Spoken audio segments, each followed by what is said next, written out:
तो hangover symptoms basically disulfiram or alcohol even small amount produces flushing thrombing in the headache neck, ठीक है, respiratory difficulty, nausea, copious vomiting, sweating, thirst, chest pain, palpitation, shortness of breath, hyperventilation, fast heart rate, low blood pressure, fainting, ठीक है, uneasiness वगैरह, ठीक है, ये सारे जब आप इसके साथ लोगे तो ये आपको क्या करेगा, ये सारे सिम्टम्स कॉज करेगा। चलें अब आगे चलें।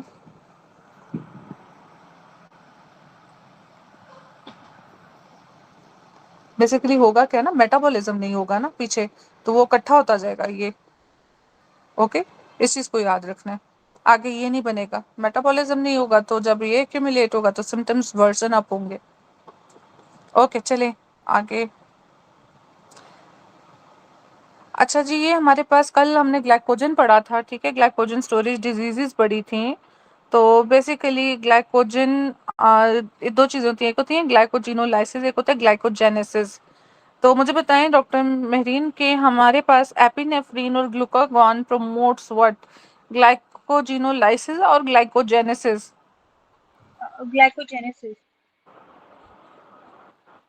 Glycogenesis that is glycogen formation which occurs in muscles and liver.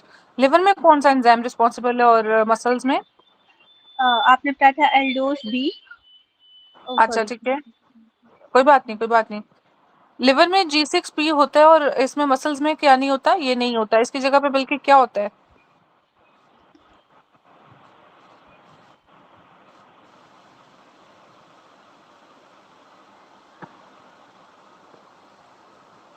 Doctor मेरी याद है कि नहीं?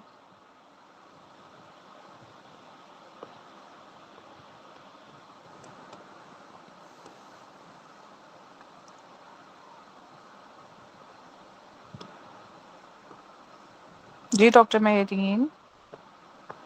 नहीं मैडम, ये मुझे स्किप हो गया माइंड से। ओके ओके, फिर बात नहीं है क्योंकि आज का भी, बल्कि नहीं, आज मॉक टेस्ट में भी मैंने ये डाला हुआ है, तो उसका एंजाइम जब मुझे भी देखते तो मुझे भी स्किप हो रहा है एंजाइम से। ये तो विटामिन आ गया।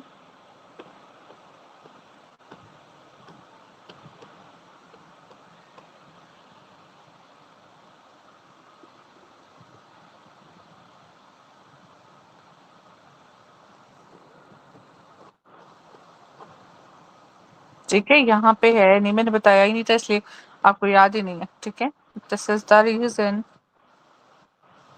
चलो वो भी हम देख लेते हैं, ठीक है। तो G6PD जोन सी है, सॉरी जी, ग्लूकोज 6 फॉस्फेटेज, ये लिवर में होता है और ये नहीं होता मसल्स में, ठीक है। तो इसलिए ये आपके पास ये ग्लूकोज बनाएगा, ये पायरुवेट वाले ग्लाइकोलिसिस में चला जाएगा। ये देख लेते हैं, ग्लाइकोलिसिस अभी करने लगे हैं ना, तो उसमें देख लेते हैं, बस वो याद होना चाहिए कि यहाँ पे नहीं होता, तो यहाँ से देख ही लेते हैं। बल्कि G6P दिस इज आपके पास,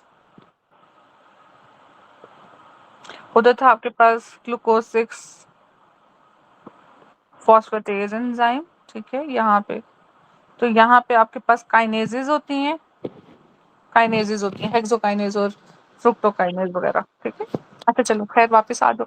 तो ग्लाइकोजन की हाँ रेगुलेशन कर रहे थे हम। दिस इज आपके पास glycogenolysis that is stimulated by epinephrine and glucagon, ठीक है, स्ट्रेस में, and in is inhibited by आपके पास ऑपोजिट हो गया ग्लूकागॉन का, that is insulin, glucose 6 phosphate enzyme, ATP, क्योंकि आपके पास जब पड़ा हुआ है पहले ही ग्लूकोज, एटीपी एक्सेस है, तो ग्लाइकोजन नहीं हो, ग्लाइकोजिनोलाइसिस ब्रेक डाउन नहीं होगा, हमें चाहिए नहीं ना। और एटीपी तो ग्लूकोज लिबरेट होगी, पायरुवेट में टीसीए साइकिल में टीसी इलेक्ट्रॉन ट्रांसपोर्ट चेन में जाएगा, तो हमें ये नहीं चाहिए। तो एक इंटरमीडिएट दैट इज G6P, वो भी हमारे पास जो उनसे है मसल्स के अंदर, ठीक है, कन्वर्ट होता है पायरुवेट में फिर फर्दर, तो ये भी हमें नहीं चाहिए। तो अगर अगर पहले ही आपके पास बहुत ज्यादा ग्लूकोज है तो ग्लाइकोजन के तोड़ने का मकसद नहीं है ना। तो एक चीज याद रखना है, जब एक कंटेंट आपके पास ज्यादा है ग्लूकोज, तो जितनी भी चीजें इसको लाइक वो कर रही हैं ज्यादा, दैट इज आपके पास ग्लूकोनियोजेनेसिस, वो भी ग्लूकोज बना रहे, एंड दैट इज ग्लाइकोजिनोलाइसिस। तो ये बेसिकली ये वाले फैक्टर ऑलमोस्ट दोनों के सेम होंगे, प्रोमोशन वाले भी और इनहिबिशन वाले भी।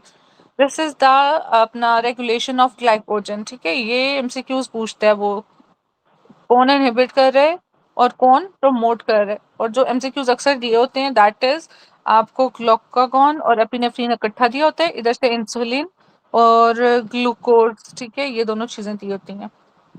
अच्छा जी, इधर ग्लूकोज की बात करें, अगर दिस इज आपका ग्लाइकोजेनेसिस, अब हमने ग्लाइकोजन को बनाना है।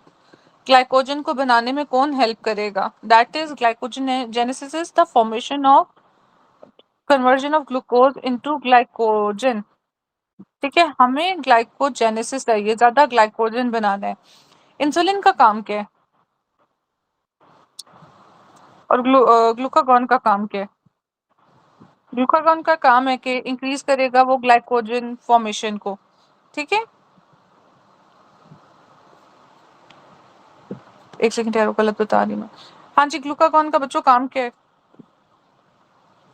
हमारी बॉडी में ग्लूकोज ज्यादा है, उसने इंसुलिन ने ग्लूकोज को कम करना है, ठीक है। मतलब कि जो आपके ग्लूकोज के सारे ग्लाइकोलिसिस ज्यादा करना है, ब्रेक डाउन ज्यादा करना है, ब्रेक डाउन ज्यादा करने और फॉर्मेशन कम करनी है। फॉर्मेशन से मुराद है कि ग्लूकोनियोजेनेसिस को कम करना है, ठीक है, ग्लाइकोजेनेसिस को कम करना है। और ग्लूकागॉन का क्या काम है? इससे ऑपोजिट है, दैट इज ये ग्लूकोज को ज्यादा करेगा। ग्लूकोज को ज्यादा कैसे करेगा? बाय द प्रोसेस ऑफ, अभी मैंने बताया है, ग्लूकोनियोजेनेसिस एंड ग्लाइकोजिनोलाइसिस, ठीक है। तो ये कराएगा ग्लूकोनियोजेनेसिस एंड ग्लाइकोजिनोलाइसिस, ठीक है। तो अब जब ग्लाइकोजेनेसिस की बात कर दिया इसने, ग्लाइकोजेनेसिस का, तो हमने ग्लाइकोजिनोलाइसिस का तो बेसिकली ये आपके पास ग्लाइकोलिसिस एंड ग्लाइकोजिनोजेनेसिस, ठीक है, ये दोनों चीजें is stimulated bye insulin. Doctor marine clear है? मैं खुद जी अंदर मैडम। थोड़ा सा, हाँ ठीक है, इस तरह से आप इसको सॉल्व कर सकते हो। मेरा खुद वो करते करते थोड़ा सा ना कॉन्सेप्ट से कंफ्यूज हो गया था।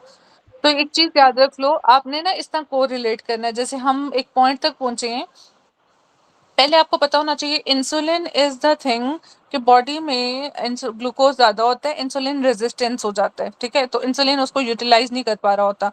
तो बेसिक काम इंसुलिन का, पीसीओएस की बात कर रही हूँ, पॉलीसिस्टिक ओवेरियन सिंड्रोम वगैरह में फीमेल्स के अंदर।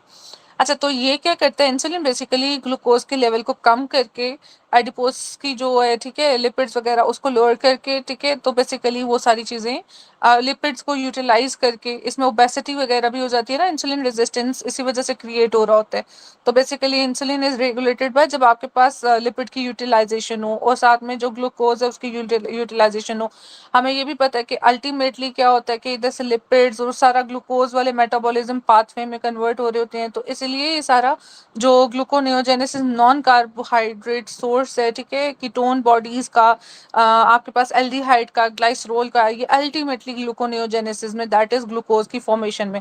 तो ग्लूकोज ज्यादा बनेगा, इंसुलिन सेंस करेगा, इंसुलिन आके उसको कम कर देगा। तो पीछे जो फैट है, नॉन कार्बोहाइड्रेट सोर्स है, उसको भी वो कोशिश करेगा कि भाई चलो शाबाश निकलो यहाँ से। अच्छा चलो, तो दिस इज द कहानी ऑफ इंसुलिन। तो इंसुलिन स्टिमुलेट्स व्हाट आपके पास, एक तो ग्लाइकोलिसिस को, दूसरा आपके पास ग्लाइकोजेनेसिस को।